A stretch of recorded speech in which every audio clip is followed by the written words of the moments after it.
So what would Norman Rockwell say about this week's rough and tumble election? Or what would he paint about it, you think? Our Tar Heel traveler remembers years ago when the North Carolina Museum of Art showcased his work. Tonight, Scott Mason thought it was a good time to honor the man who brought Americans together on canvas.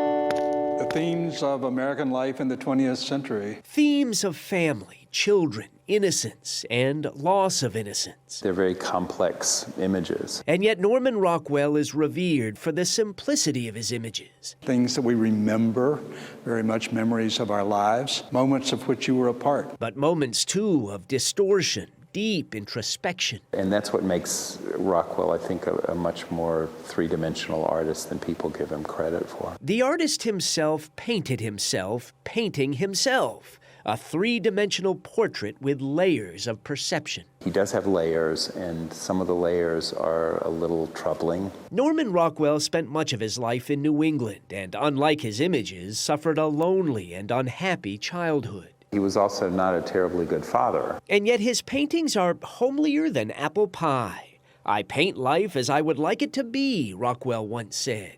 A Rockwell world. His wholesome depiction of life appeared on more than 300 covers of the Saturday Evening Post. And so the American story unfolds, really, for 50 years. Moments of great thanksgiving, but at the same time, Rockwell was not blind to moments of desperate struggle.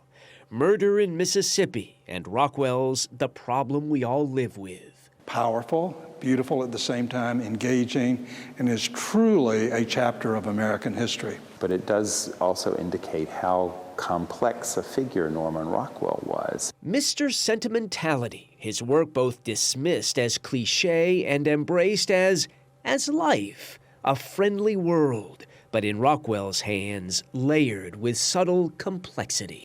He was the observer of American life. That Norman Rockwell exhibit traveled the country several years ago and arrived at the North Carolina Museum of Art in 2010. Rockwell died in 1978, but his work is still admired for its celebration of American values.